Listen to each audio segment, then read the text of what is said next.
आज की इस वीडियो में मैं तुम्हें करूंगा बीएसटी के मोस्ट रिपीटेड एमसीक्यूज, पीवाईक्यूज और सैंपल पेपर्स के बेस्ट एमसीक्यूज इस वीडियो में मैं तुम्हारे लिए लाया हूं। जिस चैप्टर से जिस टाइप के एमसीक्यूज आते हैं ना, वही एमसीक्यूज हम प्रैक्टिस करेंगे आज। हे एवरीवन, वेलकम बैक और मैं हूं आपका अपना मनन भैया। तो आज के इस वीडियो में मेरे भाई हम करेंगे बहुत बेहतरीन एमसीक्यूज। जिस टाइप के एमसीक्यूज जिन चैप्टर से आते हैं ना, उन्हीं टाइप के एमसीक्यूज मैं तुम्हारे को आज के इस वीडियो में करवाने वाला हूं। एमसीक्यू सॉल्व करने से पहले मेरे भाई मैं तेरे से एक बहुत जरूरी बात करना चाहता हूं। मैं जानता हूं एग्जाम तुम्हारा कल है, हो सकता है वीडियो तुम लेट देख रहे हो, शाम में वीडियो देख रहे हो या तुम रात में वीडियो देख रहे हो और एग्जाम अब हमारा कुछ घंटों में। मैं तेरे से सिर्फ इतना चाहता हूं और मुझ पर भरोसा कर ले, बहुत बेहतरीन वीडियो मैं तुम्हारे लिए लेकर आया हूं। ऑलरेडी वीडियो अपलोडेड है चैनल पे, उस एक वीडियो को तुमने देख लिया ना, कंफर्म पास हो जाओगे। किस वीडियो की मैं बात कर रहा हूं तुम्हें जरा बताता हूं। ये वो वीडियो है मेरे भाई जो तुम्हें पास करा देगा। इसका टाइटल देख लो, 27 नंबर कंफर्म्ड है। आप इस वीडियो की इंट्रो जरूर से सुनना। जब वीडियो क्लिक करोगे 2 से 3 मिनट की इंट्रो है, जरूर से सुनना। पहले मैं तुम्हारे को शॉर्ट में बता देता हूं। हो सकता है आपको लगे कि यार आपने बहुत सारे क्वेश्चंस करा दिए, इतने में तो सिलेबस हो गया। ऐसा नहीं है, आपको ना सिर्फ हेडिंग याद करनी है। बहुत सारे क्वेश्चन इसलिए करवाए हैं कि अगर तुम हेडिंग करके जाओगे ना, उसमें तो तुम्हारा पेपर फंसेगा ही फंसेगा। और अंदर का पता है कैसे लिखते हैं, चैप्टर से रिलेटेड जो तुम्हें याद आ गया। और इस वीडियो में मैंने बहुत सारे कॉन्सेप्ट्स स्टोरीज के थ्रू, एग्जांपल्स के थ्रू, रियल लाइफ एग्जांपल्स के थ्रू समझाया, सिर्फ इसीलिए कि अगर तुम हेडिंग याद कर लो तो अंदर का तुम अपने आप बना पाओ। मैं नहीं कह रहा तुम्हें अंदर का याद करना है, मैं चाहता हूं कि तुम सिर्फ हेडिंग याद करो, अंदर का तुम बना लो। जो भी कॉन्सेप्ट टॉपिक चैप्टर से रिलेटेड याद है ना, वो लिख कर आ जाना, बस पन्ने भर के आने हैं। ठीक है, आपको हेडिंग सही लिखनी है और पन्ने भरने 100%। तुम 27 क्या तुम्हारे 35-40 मार्क्स आ जाएंगे ये एक वीडियो के दम पर। पूरे कॉन्फिडेंस से ठप्पा लगा के इस बात को कह सकता हूं, ये वीडियो में इतनी जान है। तो चिंता करने की बात नहीं है, तुम्हारा भाई तुम्हारे को कंफर्म पास करवा देगा। तो इसी पॉजिटिविटी के साथ स्टार्ट करते हैं हम लोग आज की इस क्लास। तो शुरू करेंगे हम लोग अपना पहला सवाल। देखो क्या कह रहा है, विच लेवल ऑफ मैनेजमेंट, ठीक है, टॉप मिडल या लोअर किसी एक पे आपको एमसीक्यूज आ सकते हैं। कह रहा है which level of management is responsible for the welfare and survival. देखो वेलफेयर और सर्वाइवल हमेशा टॉप लेवल देखते हैं, मिडल लेवल को इस चीज से मतलब नहीं होता। टॉप लेवल जो भी काम करते हैं वो आगे उसको उनकी इंस्ट्रक्शंस वगैरह फॉलो करके या फिर पास ऑन करके लोअर लेवल तक पहुंचाते हैं।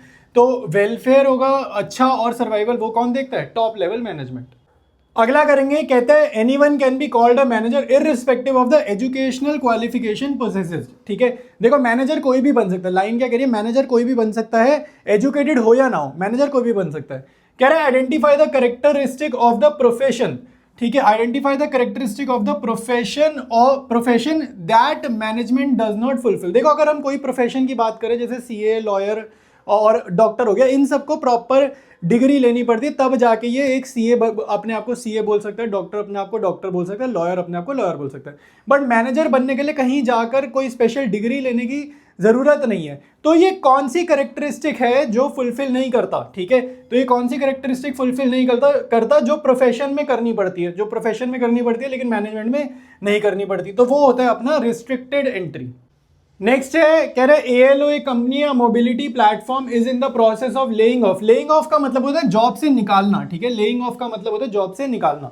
400 से 500 बंदे वो जॉब से निकाल रहे हैं in moved aimed at driving cost efficiency. पैसे वैसे बचाने हैं तो लोगों को निकाल रहे ताकि तनख्वाह ना देनी पड़े, पैसा बचेगा तो प्रॉफिट हो जाएगा कंपनी को ज्यादा। Which objective of management will the firm will not be able to achieve by carrying out this process. तो कौन सा ऑब्जेक्टिव फुलफिल नहीं हो रहा भाई, खुद सोचो। पैसे बचेंगे, एफिशिएंसी आएगी, प्रॉफिट भी ज्यादा दिखेगा और सर्वाइवल भी हो जाएगा। ठीक है, ये सारे काम तो हो जाएंगे। तो कौन सा फुलफिल नहीं हो रहा, यानी कि सोशल इसका करेक्ट आंसर है। अगला कह रहा है according to the technique of scientific management. थोड़ा सा न्यूमेरिकल बेस्ड आपका एमसीक्यू है।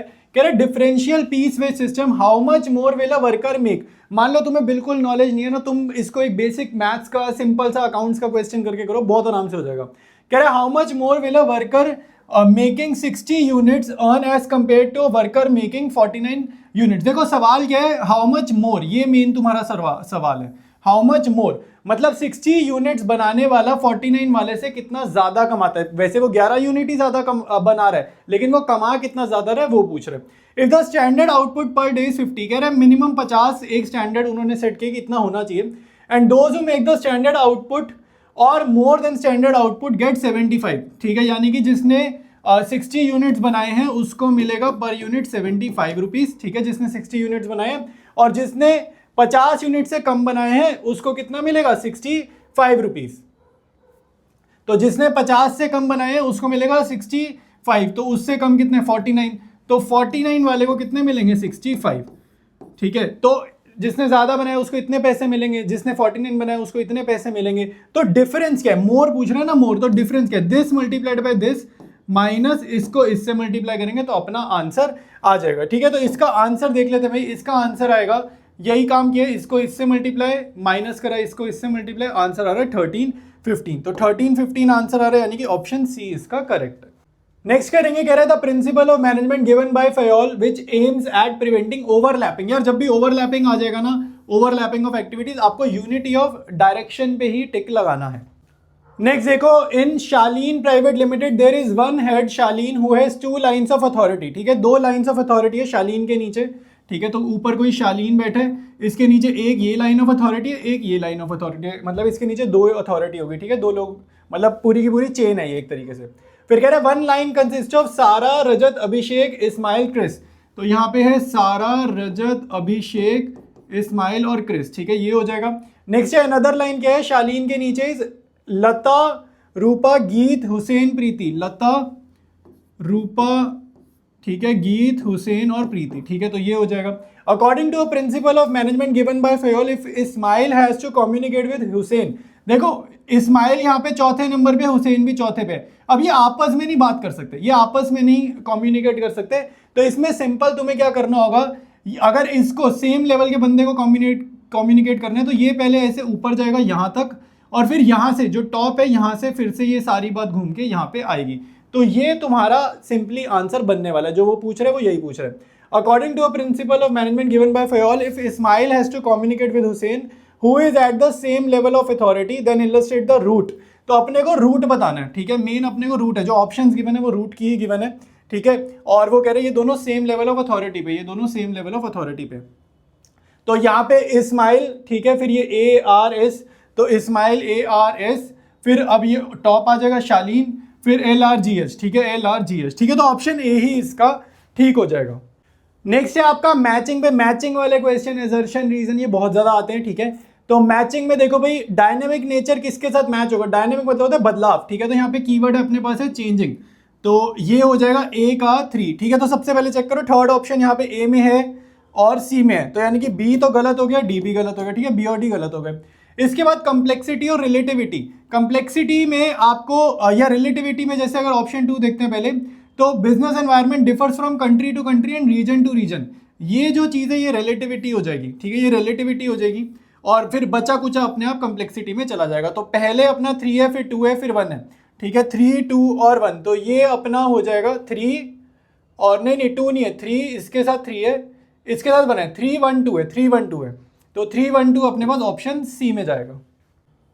अगला है अपने पास the nature of relationship of our country with foreign countries, ठीक है, ये तुम्हारा कीवर्ड है फॉरेन कंट्रीज के साथ रिलेशनशिप, और ये डायमेंशन अपने को पूछ रहा है बिजनेस एनवायरनमेंट का, इस पे एमसीक्यू भी आ सकता है, केस स्टडी लॉन्ग में भी आ सकती है, ठीक है, तो ये तुम्हारा होगा सीधा पॉलिटिकल, ठीक है, कीवर्ड मार्क करे सीधा पॉलिटिकल।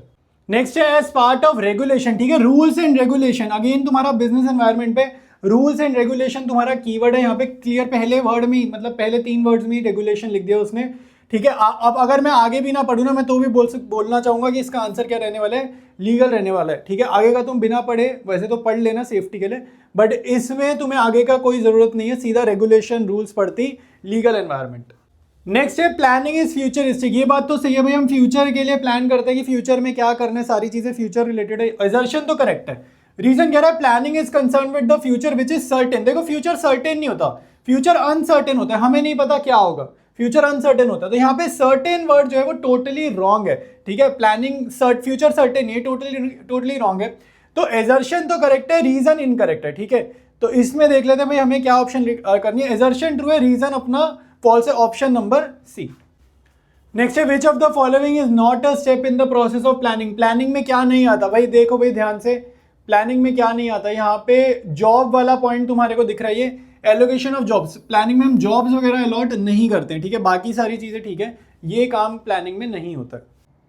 नेक्स्ट है which statement is not correct, देखो इसका मतलब होता है कि आपको 4 में से 3 ऑप्शन सही मिले हैं, मतलब 3 चीजें सही हैं, ऑप्शन तो सही नहीं, 3 बातें सही हैं, एक बात गलत है और वही अपनी सही ऑप्शन होगी। With respect to organisational structure, ठीक है, ऑर्गेनाइजेशनल स्ट्रक्चर मतलब पीपल, वर्क और रिसोर्सेज। तो यहाँ पे एक तो ये बात बिल्कुल ठीक है, specified relationship between people, work, resources, और इन्हीं में स्मूथ फ्लो ऑफ कम्युनिकेशन हो और इन्हीं में ही कोऑर्डिनेशन भी हो। एस्टैब्लिश स्टैंडर्ड फॉर कंट्रोलिंग, ये इसका पार्ट नहीं है, तो ये ऑप्शन इसमें फिर इसका मतलब करेक्ट होगा।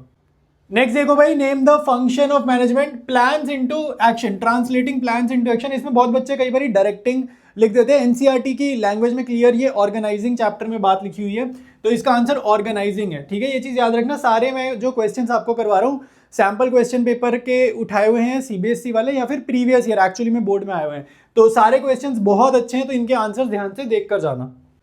नेक्स्ट है concentration of decision making function. देखो एपेक्स का मतलब होता है बिल्कुल टॉप पर, अगर बिल्कुल टॉप पर सारी पावर है ना, तो उसमें डेलीगेशन या डिसेंट्रलाइजेशन मत लिख कर आना। इसका मतलब होता है सेंट्रलाइजेशन। सेंट्रलाइजेशन मतलब कॉन्सेंट्रेशन ऑफ पावर कहाँ पे, सिर्फ एक टॉप पे, ठीक है। तो ये भी एक अच्छा क्वेश्चन और पास्ट में सारे क्वेश्चन ये आ रखे हैं। नेक्स्ट देखो, arrange the following steps in the process of organising. अब आप एक भी चीज नोटिस करो, प्रोसेस पे हमेशा एक एमसीक्यू आया हुआ है, तो सारे प्रोसेस की अगर तुम्हें बिल्कुल बहुत अच्छे मार्क्स आने हैं, सारे प्रोसेसेस, हर चैप्टर के जितने भी प्रोसेसेस गिवन है सबकी हेडिंग और तुम्हारे को प्रॉपर सीक्वेंस पता होना चाहिए, उस पे एमसीक्यू देखो एक प्रोसेस पे तो आना ही आना है। तो यहाँ पे देख लेते भाई, असाइनमेंट ऑफ ड्यूटी, ये अपने पास process randomly jumbled up given है और ये तुम्हारी ऑप्शंस है, तो प्रोसेस को ऑर्डर में करेंगे। सबसे पहले आइडेंटिफिकेशन होगा, फिर डिपार्टमेंटलाइजेशन, फिर असाइनमेंट ऑफ ड्यूटी और फिर अपना लास्ट में एस्टैब्लिशिंग रिपोर्टिंग रिलेशन। तो 1 2 3 यानी कि 3 2 1 4, तो 3 2 1 4 होगा ऑप्शन नंबर बी में। नेक्स्ट अगेन देखो, मैचिंग का क्वेश्चन है। बेसिकली आपको ये जो 4 टर्म्स लिखे इनकी डेफिनेशन पता है तो आराम से हो जाएगा। यहाँ बेसिक मीनिंग भी नहीं, मीनिंग पता है तो भी काम हो जाएगा, डेफिनेशन याद करने की जरूरत नहीं। अब देखो यहाँ पे पहला कह रहा है वेबसाइट डिजाइन एंड डेडिकेटेड। खाली वेबसाइट से अगर मान लो मेरे को नहीं भी आता तो वेबसाइट वाला तो एक ही है ना, अगर नहीं भी आता तो इसको इससे डाला, ठीक है। तो यानी कि ए का क्या हो गया, सेकंड। यानी कि अब हमें ऑप्शन देखते, मान लो कभी हमें नहीं आ रहा तो कैसे सॉल्व करेंगे, पहले का सेकंड है ना, तो ये पहले का थर्ड ये रॉन्ग हो गया, पहले का फर्स्ट यानी कि ऑप्शन बी भी रॉन्ग हो गया, ठीक है। ये दोनों में अभी हमें नहीं पता, सेकंड। अब लेकिन दोनों में ध्यान से देखो, एक फोर्थ कहते हैं थर्ड कहते हैं, एक फोर्थ कहते हैं थर्ड कहते हैं, तो इसका मतलब है अगर तुम सेकंड वाला पता लगा लोगे तो फिर हमें आंसर ही मिल जाएगा। तो सेकंड है अपना liaison of business houses with educational institutes to recruit qualified personnel for various job. जो कॉलेज में प्लेसमेंट नहीं होती, कॉलेज में कंपनियां आती हैं हायरिंग करती है, ये वो चीज कह रहा है। तो ये क्या है, कैंपस रिक्रूटमेंट इसी को बोलते हैं, कैंपस रिक्रूटमेंट इसी को बोलते हैं, यानी कि थर्ड। तो अपने पास सेकंड के बाद आएगा थर्ड, तो ये थर्ड ये वाला ऑप्शन नंबर डी। तो अब आगे करने की भी जरूरत नहीं है, यही आंसर आ जाएगा। नेक्स्ट देख लो भाई, पीबीक्यू बोलते हैं इसको, आजकल ट्रेंड में चल रहा है पिक्चर बेस्ड क्वेश्चन। तो फोटो ध्यान से देखो, फैक्ट्री का गेट है और यहाँ पे तुम्हारे पास रिक्वायरमेंट लिखेगी किसी की किस टाइप का बंदा चाहिए, रिक्वायर्ड मर्चेंडाइजर, और सिक्योरिटी गार्ड अनिवार्य योग्यता 10वीं पास, मतलब सिक्योरिटी गार्ड चाहिए 10वीं पास होना चाहिए, बस 10th करनी पड़ेगी सिक्योरिटी गार्ड बनने के लिए, ठीक है। तो ये पोस्टर लगे, किस टाइप की ये हायरिंग हो रही है भाई। अब तुम यहाँ पे देखो किस टाइप की, और इसको बोलते हैं डायरेक्ट रिक्रूटमेंट। अगला करेंगे मैच द फॉलोइंग, ये तुम्हारा बैरियर्स पे, बैरियर्स का आसान सा ही होता है यार। सिमेंटिक बैरियर्स क्या होते हैं, जो वर्ड्स, सिंबल्स, मीनिंग जब वहां पे दिक्कत हो जाए, तो वर्ड, सिंबल, मीनिंग यहाँ पे ये रहा तुम्हारा, तो पहले का थर्ड। अब पहले का थर्ड ढूंढो भाई, पहले का थर्ड कहाँ का है, तो पहले का थर्ड यहाँ नहीं है, यहाँ भी नहीं है, तो अभी सी और डी में से कोई एक है। पर्सनल बैरियर सबको याद होना चाहिए, पर्सनल बैरियर अपना होता है लैक ऑफ प्रॉपर इंसेंटिव से, सबसे आसान है। तो आखिरी ऑप्शन क्या होगी, सेकंड, बिल्कुल लास्ट में क्या होगा, सेकंड। तो लास्ट में सेकंड देखो मेरे को सी में दिख रही है, ये रहा लास्ट में सेकंड, तो ये भी गलत है। तो अगर तुम्हें एक दो भी पता है ना, अपने पेपर में देखना एक दो भी पता है ना, तो अटेम्प्ट करना, थोड़ा सा दिमाग लगा के तुम सही बना सकते हो, ठीक है। कोई जरूरी नहीं है, मान लो मेरे को ये दो अगर नहीं भी पता तो भी मैंने आंसर बता दिया ना करेक्ट। तो ऐसे ही आपका, अगर आपको कोई क्लैरिटी नहीं है मैच द फॉलोइंग में, थोड़ा सा जो भी क्लैरिटी है उसके बेसिस पे भी हम बता सकते हैं। अगला देखो, कह रहे कोई कंपनी है support.com, कह रहे देयर इज नो रिवॉर्ड और appreciation for a good suggestion, तो thus the subordinates are not willing to offer any useful suggestion। जो बंदा काम कर रहा है वो अपने सुपीरियर, अपने सीनियर को कोई सजेशन नहीं दे रहा, क्योंकि क्यों नहीं दे रहा, कोई ना रिवॉर्ड है ना अप्रिसिएशन है। तो ये कौन सी क्या रीजन है, वो क्यों कौन सा बैरियर है जिस वजह से वो नहीं दे रहा। तो अगर रिवॉर्ड और अप्रिसिएशन नहीं है तो पर्सनल बैरियर, ये मैच द फॉलोइंग में भी मैंने अभी बताया था। नेक्स्ट है MR Sarathi the x chairman of स्वदेशी। कोई एक्स चेयरमैन मतलब पहले था, एक्स मतलब पहले था, built up his successor before retiring. Built up his successor का मतलब है जैसे कोई बंदा कंपनी छोड़ रहा है तो किसके हवाले कंपनी छोड़ के जा रहा है, तो बिल्ट अप हिज सक्सेसर मतलब अगला बंदा कौन होगा उसकी जगह पे। Following the norm setup by himself he handed over the reins of the company to the co founder mister Shravan. तो किसी श्रवण को देके जा रहा है who had the potential to bring about change in the behaviour of others. तो दूसरे बंदों को वो इन्फ्लुएंस कर लेता है, दूसरे लोगों का बिहेवियर में चेंज ला सकता है, मतलब पावर है उसमें, लीडरशिप क्वालिटीज की ये बात हो रही है, ठीक है। तो ये तुम्हारे पास क्या हो जाएगा इसका answer, name the concept of management for which उसने उस बंदे को सिलेक्ट किया। तो इसका आंसर है लीडरशिप, ठीक है, लीडरशिप इसका आंसर होगा। नेक्स्ट है देखो अगेन प्रोसेस पे, मैं तुम्हें बार बार कह रहा हूँ प्रोसेस को एक बार ही तरीके से सीक्वेंस वाइज सारे चैप्टर करके जाना, किसी एक पे बन जाएगा। तो कंट्रोलिंग में ये क्या नहीं आता, ये भी कंट्रोलिंग में आता है, ये भी आता है, ये भी आता है, ठीक है। कंट्रोलिंग का तो याद ही होगा, आसान सा होता है कंट्रोलिंग तो, ठीक है। तो क्या नहीं आता, असाइनमेंट ऑफ ड्यूटीज नहीं आता। नेक्स्ट है Raman and Vasudev were two employees who were embezzling. Embezzling का मतलब होता है अपनी कंपनी में जब एम्प्लॉय चोरी करता है ना, उसको चोरी नहीं बोलते, उसको एम्बेजलमेंट बोलते हैं, ठीक है। तो एम्बेजलिंग वहां से निकाला है। An import export company in Varanasi where they were working. अब देखो इतना बड़ा क्वेश्चन है, पूरा तुम रीड कर लेना अगर तुम्हें दिल है, बट कभी कभी क्या होता है जब बहुत बड़े बड़े एमसीक्यूज होते हैं ना, तो पहली एक दो लाइन पढ़ो और लास्ट की एक दो लाइन पढ़ो। ये तुम्हें ट्रिक बता रहा हूँ, पहली एक दो लाइन पढ़ो, लास्ट की एक दो लाइन पढ़ो, उसी से तुम आंसर बना दोगे। तो अब लास्ट में कह रहे थे police were able to catch the two dishonest employees red handed and arrest them, identify the function of management being discussed above. अगर किसी ने एम्प्लॉय चोरी वगैरह कर रहा है और बाद में वो पकड़ा जा रहा है, तो हमने कुछ चेकिंग करी होगी तभी पकड़ा गया वो, ठीक है, हमने चेकिंग करी होगी। तो चेकिंग करी है मतलब हमने कंट्रोलिंग करी है, ठीक है। तो इसका आंसर हो जाएगा कंट्रोलिंग। नेक्स्ट देखो अगेन मैच द फॉलोइंग है, ये PYQ है। देखो मैच द फॉलोइंग कितना ज्यादा आता है, मैच द फॉलोइंग टाइप तुम एक्सपेक्ट कर सकते हो। यहाँ पे देखो चार चीजें मैच करना है। मैं तुम्हें सबसे सिंपल बताता हूँ, जैसे हमें हमेशा से बहुत टाइम से पढ़ रहे हैं choice of technique, labour intensive, capital intensive. सिर्फ यहाँ पे चॉइस ऑफ टेक्निक मेरे को अगर मान लो एग्जाम में पता और बाकी कुछ भी नहीं पता, तो चॉइस ऑफ टेक्निक जो है वो ये जा रहा है, ये ठीक है। यहाँ पे कैपिटल इंटेंसिव, लेबर इंटेंसिव लिखा है, तो यानी कि आखिरी वाले का थर्ड है। तो आखिरी वाले का थर्ड देखो बाय चांस ऐसा हो रहा है एक ही ऑप्शन है आखिरी वाले का थर्ड, यानी कि करेक्ट क्या हो जाएगा, ऑप्शन है। तो हमेशा मैच द फॉलोइंग में मैं बता रहा हूँ, तुम्हें ऐसा जरूरी नहीं है पूरी नॉलेज हो, तो अगर कुछ नहीं भी आता तुक्का उक्का लगा के भी करेक्ट ऑप्शन, एलिमिनेशन मेथड से हम करेक्ट ऑप्शन बता सकते हैं। नेक्स्ट देखो भाई, ये तुम्हारा जो है न्यूमेरिकल बेस्ड है, ठीक है, न्यूमेरिकल बेस्ड सवाल है। कह रहा है the board of directors of Medex pharma, ठीक है, MP limited decided to issue debentures worth ₹40 lakh. देखो डेट इशू कर रही है company in order to finance a major, basically यहाँ पे डेट इशू हो रहा है, ठीक है, डेट इशू हो रहा है। और this would increase the debt equity ratio, debt equity ratio कह रहा है ऑब्वियसली बढ़ जाएगी, पहले 1:1 थी, मतलब डेट और इक्विटी बराबर थी, अब क्या हो गया, अब हो गया 2:1 कि डेट डबल हो गया, इक्विटी से डेट बहुत बढ़ गया। However eight the same time it would increase the EPS। अब मैंने तुम्हें बताया था EPS न्यूमेरिकल वाला वीडियो जरूर देखना, 4 नंबर का आएगा, न्यूमेरिकल वाला वीडियो आपने देखना है। EPS अगर बढ़ता है, ठीक है, तो ये एक अच्छी चीज है, EPS अगर बढ़ता है तो अच्छी चीज है। ये तब होता है ये, या फिर इसी चीज को हम ऐसे बोल सकते हैं कि EPS पहले से बाद में तब बढ़ता है, तो एक्चुअली में क्या हुआ होगा, एक्चुअली में ये हुआ होगा कि जो हमारा रिटर्न ऑन इन्वेस्टमेंट है वो ज्यादा आया होगा, जो हमारा रेट ऑफ इंटरेस्ट है, जो हमें ब्याज देने उससे ज्यादा आया होगा। अगर ऐसा हुआ होगा तभी हमारा EPS बढ़ता है। तो यही चीज वो कह रहा है, द रीजन, कह रहा है रीजन क्या है, तो इसमें से ढूंढो भाई रीजन क्या है। तो ऑप्शन डी में तुम्हारे को ये वाली बात दिख रही है जो मैंने तुम्हें बताया कि रिटर्न ऑन इन्वेस्टमेंट भी बड़ा होगा तभी ये EPS बड़ा होगा। तो ऑप्शन डी इसका करेक्ट है। नेक्स्ट देखो यहाँ पे एक कंपनी है Temptation is a food joint in Imperial mall, it is becoming popular among students and working people due to healthy, ठीक है, कोई खाने वाने की कंपनी है, फास्ट फूड चेन है। अब ये कुछ बनाती है, इससे मतलब नहीं है क्या क्या ये सेल करते हैं, इससे मतलब नहीं। कह रहा है it has now decided to open 2 new branches, कह रहा है एक्सपैंड कर रहे हैं, ब्रांचेस खोल रहे हैं, लैंड बिल्डिंग मशीनरी में इन्वेस्टमेंट हो रही है, एक तरीके से नई ब्रांचेस खोल रहे हैं। तो यानी कि ये किस टाइप का इन्वेस्टमेंट है, यहाँ पे वो बोल रहा है क्या है ये, विच फाइनेंशियल डिसीजन, किस टाइप का इन्वेस्टमेंट है, बेसिकली ये लॉन्ग टर्म इन्वेस्टमेंट डिसीजन है। अगला है the process of estimating fund requirements of a business and specifying the sources of funds, ठीक है, क्या कितने पैसे की जरूरत है, कहाँ से उठाना है पैसा, ये सारा होता है फाइनेंशियल प्लानिंग। नेक्स्ट आगे आपका है एजर्शन रीजनिंग पे, डिविडेंड पे, ठीक है, जिनको भी अकाउंट्स वगैरह थोड़ी बहुत आती है, ये वाला तो तुम्हारे लिए बहुत ईजी रहने वाला है। कह रहे हैं amount of earnings is a major determinant of the decision about dividend, कमाएंगे तभी डिविडेंड देंगे, क्योंकि डिविडेंड क्या होता है, प्रॉफिट में से ही देना होता है, प्रॉफिट का एक हिस्सा होता है। Dividends are paid out of current and past earnings, current या पास्ट की अर्निंग से दे सकते हो, दोनों बातें बिल्कुल ठीक है, तो बिल्कुल ठीक है। तो A and R are true and R is the correct explanation of assertion. Next है तुम्हारा process of holding securities in electronic form. देखो ये इसका आंसर डीमैट होता है, डीमैट या डीमेटीरियलाइजेशन, ये बहुत इंपॉर्टेंट है, लेकिन इसका उल्टा होता है रीमेटीरियलाइजेशन। इलेक्ट्रॉनिक को अगर फिजिकल में कन्वर्ट करेंगे उसे बोलते हैं रीमेटीरियलाइजेशन, ये याद रखना। ये तो तुम्हें डीमैट तो पढ़ा, लेकिन इसका रिवर्स होता है रीमेटीरियलाइजेशन, उस पर भी सवाल आ सकता है।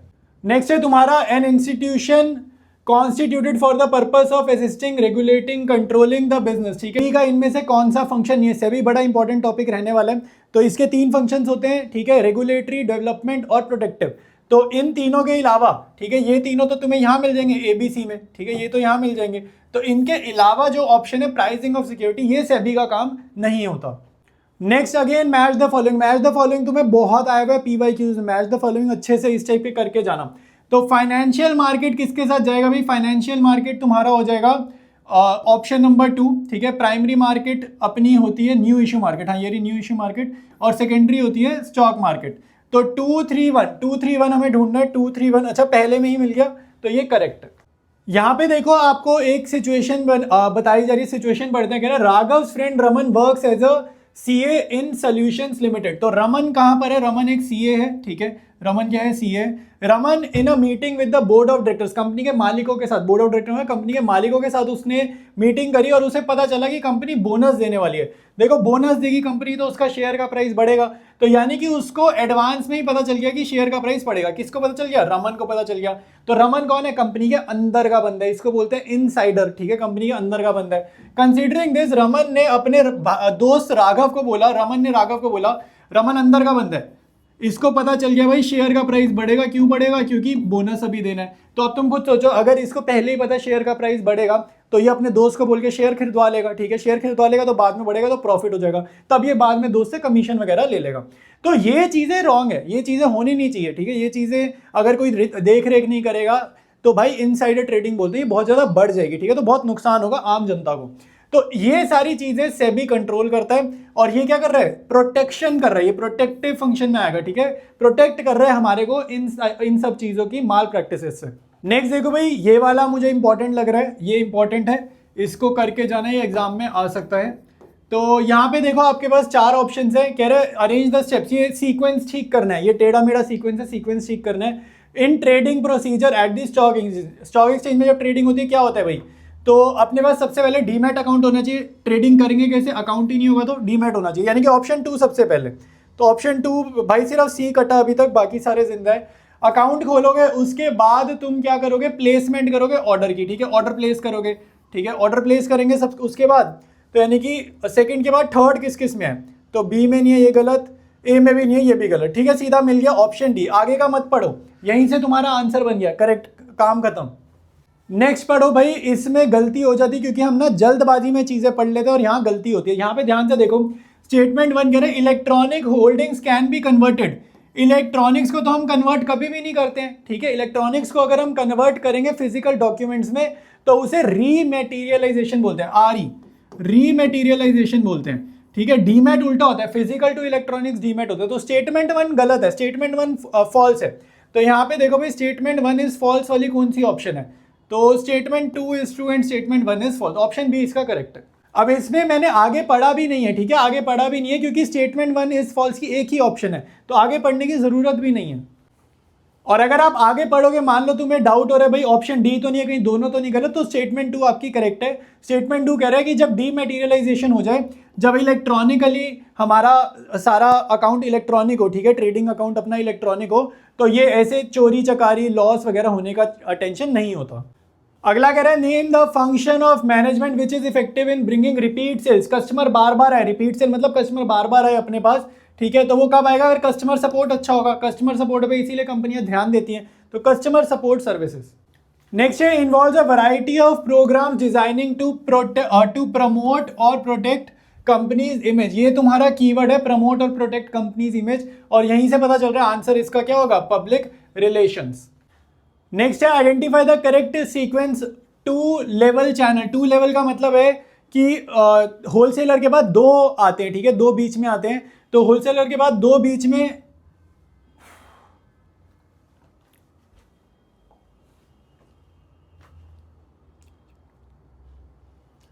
नेक्स्ट है तुम्हारे पास identify the correct sequence 2 level channel of distribution. Manufacturer के बाद 2 बीच में 2 लेवल हो गया, 3 लेवल होते हैं मैन्युफैक्चरर के बाद 3, ठीक है। तो अगर 2 है तो होलसेलर रिटेलर होते हैं, और अगर 3 होते हैं तो एजेंट भी आ जाता है, ठीक है। वहां पर एजेंट भी आ जाता है 3 में, 2 में नहीं आता, 2 में खाली होलसेलर रिटेलर होते हैं। नेक्स्ट है एज पर सीपीए। देखो अब मैं तुम्हें बताता हूँ, इस पे एमसीक्यू आ सकता है, सबकी डेफिनेशन रीड करके जाना अच्छे से, ताकि तुम पहचान पाओ किसकी बात कर रहे हैं। डेफिनेशन नहीं पड़ी होगी, कई बार हो सकता है पहचानने में दिक्कत है। कह रहा है consumer has a right to get relief in case the product और service falls short of his expectation. Product की क्वालिटी बेकार थी या प्रोडक्ट जैसा एक्सपेक्ट किया वैसा नहीं था। Which consumer right is discuss in the above statement. तो आप क्या कर सकते हैं, आप कौन सी राइट को वो अपना यूटिलाइज कर सकते हैं, तो राइट टू सीक रिड्रेसल। अगला देखो भाई, कह रहे हैं Sarita bought a flat from S developers. कोई फ्लैट खरीदा। अब यहाँ पे ना तुम्हें रेंज पता होनी चाहिए कि रेंज इस पे आ सकता है कि भाई 5 करोड़ का इसने फ्लैट लिया, and was shocked to discover that the quality of construction was bad, roof leaked था, मतलब बहुत प्रॉब्लम हुई। मोटा मोटा ये समझो 5 करोड़ की चीज पे नुकसान हुआ, ठीक है। रेंज याद रखना, 0 से 1 करोड़ में डिस्ट्रिक्ट, 1 से 10 में, ये 5 में आ गया ना, 1 से 10 में स्टेट, और 10 से ऊपर में नेशनल, ठीक है, ये याद रखना।